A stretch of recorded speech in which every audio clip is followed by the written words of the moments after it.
आज रविवार को समाजवादी पार्टी के कार्यकर्ताओं ने भाजपा सरकार की नीतियों के विरोध में जोरदार प्रदर्शन किया। जिला अध्यक्ष डॉक्टर माणिक लाल कश्यप की अध्यक्षता में गैसडी विधायक राकेश यादव और पूर्व विधान परिषद प्रत्याशी डॉक्टर भानु त्रिपाठी के नेतृत्व में कार्यकर्ताओं ने जिला कार्यालय से जिला अधिकारी कार्यालय तक पैदल मार्च निकाला। प्रदर्शन के दौरान कार्यकर्ताओं ने सरकार विरोधी नारे लगाए और प्रदेश में कानून व्यवस्था की बदहाली, दलित पिछड़ों और अल्पसंख्यकों पर हो रहे अत्याचार, साथ ही विपक्षी नेताओं पर की जा रही एजेंसियों की कार्रवाई को लेकर राज्यपाल के नाम ज्ञापन सौंपा। धरना प्रदर्शन में श्रावस्ती सांसद राम शिरोमणि वर्मा ने सरकार पर जमकर निशाना साधते हुए कहा, प्रदेश में कानून का राज नहीं बल्कि गुंडा राज चल रहा है। वहीं विधायक राकेश यादव ने आरोप लगाया कि भाजपा सरकार के संरक्षण में अपराधी खुलेआम हथियार लहरा रहे हैं और दलित पिछड़ों को धमकाया जा रहा है। डॉक्टर भानु त्रिपाठी ने प्रवर्तन निदेशालय की कार्रवाई को राजनीति से प्रेरित बताया और कहा कि यह कार्रवाई न्यायालय की अवमानना है और विपक्ष की छवि धूमिल करने का प्रयास है। उन्होंने धरना प्रदर्शन किया है, क्या मामला है और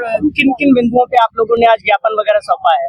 देखिए, जिस तरीके से हमारे विनय शंकर तिवारी जी का जो मामला राज्यपाल महोदया जी को ज्ञापन जिलाधिकारी जी के माध्यम से सौंपने का काम हम लोग कर रहे हैं और जिस तरीके से उनका शोषण हो रहा है, जो मामला न्यायालय में विचाराधीन है, उसके बावजूद भी न्यायालय का जो भी निर्देश हो उसके बाद ये कार्रवाई होनी चाहिए। क्या लगता है कि वो समाजवादी पार्टी के नेता हैं और एक ब्राह्मण नेता हैं, इसलिए उनके खिलाफ इस तरह से कार्रवाई की जा रही है? अब देखिए, समाजवादी पार्टी के पुराने लीडर हैं और जिस तरीके से दलितों का शोषण, अल्पसंख्यकों का शोषण, पिछड़ों का शोषण प्लस सामान्य वर्ग के लोगों का भी शोषण ये सरकार कर रही है।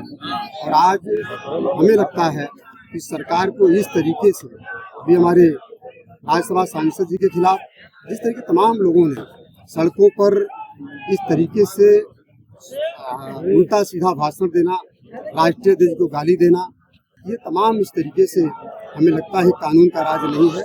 सरकार को इस पर गंभीरता पूर्वक कदम उठाना चाहिए, दोषियों के खिलाफ कानूनी कार्रवाई करनी। आप बनारस में आपके एक कार्यकर्ता के खिलाफ, जिन्हें बनारस वाले मिश्रा जी कहते हैं, उनके खिलाफ जो है इस तरह से कार्रवाई की गई और 11 मुकदमे कल अपराध शाखा ने, वाराणसी कमिश्नरेट की अपराध शाखा ने जारी किया कि 11 मुकदमे उनके खिलाफ लिख दिए गए। इस घटना को आप कैसे देखते हैं? देखिए, ये शोषण है और बनारस वाले मिश्रा जी क्योंकि समाजवादी पार्टी में है, वो समाजवादी पार्टी के पदाधिकारी भी हैं और आज उनका शोषण जिस तरीके से वहाँ की पुलिस ने किया है कि उन्हीं को मारा जाए, उन्हीं के ऊपर फर्जी मुकदमे दर्ज किए जाएं, तो सरकार कहीं न कहीं से ये फेल है और सरकार को ऐसे महत्वपूर्ण मुद्दों पर विशेष रूप से ध्यान देने की जरूरत है। अगर सरकार इसी तरीके से मूक दर्शक बनी रहेगी तो हमें लगता है प्रदेश में अगर कहीं न कहीं ऐसी परिस्थितियाँ होती रहेंगी तो तमाम समाज के लोग सड़कों पर उतरने का काम करेंगे, तब एक संदेश अलग होगा। लेकिन ये समाजवादी पार्टी का पीढ़िया परिवार है, ये अनुशासित ढंग से अपना ज्ञापन देता है और सरकार से मांग कर रहा है कि सरकार इन सब बिंदुओं को देखते हुए उचित कार्रवाई करे।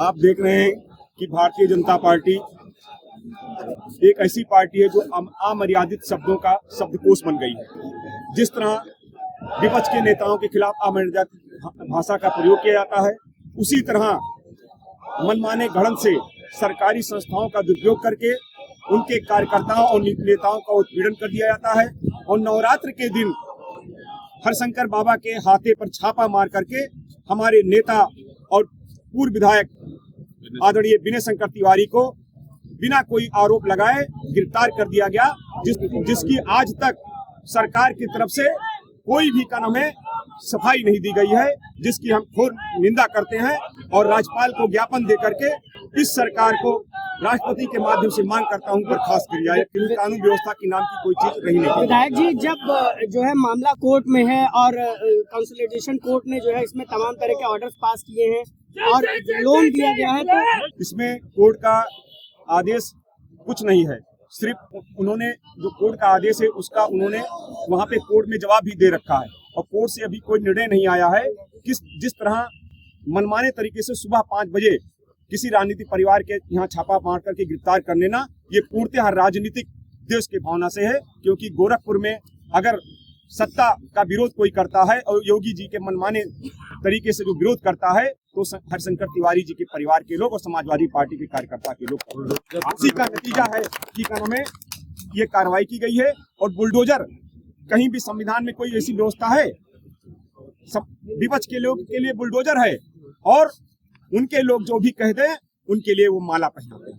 ये सब विदित है। आप मीडिया से भी जुड़े हुए हैं, मीडिया इससे भी अछूता नहीं है, उनको भी गिरफ्तार करके जेल भेज दिया जा रहा है। चाहे बनारस वाले मिश्रा जी हो, चाहे का नाम है तिवारी जी का परिवार रहा हो, और चाहे का नाम है प्रयागराज में किस तरह उत्पीड़न किया हो, और किस तरह का नाम है हमारे पीडीए के नेताओं रामजी लाल सुमन जी का को कानून के घर पर चढ़ करके कानून व्यवस्था हाथ में लिया गया। और योगी जी उस दिन आगरा में मौजूद थे। 100 मीटर की दूरी पर घटना हुई, आज तक कोई कार्रवाई नहीं हुई। कहाँ गया इनका बुलडोजर? इनका बुलडोजर सिर्फ जो इनसे सवाल पूछता है उनके खिलाफ। विषयों पे आज आप लोगों ने ज्ञापन दिया, क्या मांग है राज्यपाल महोदया से?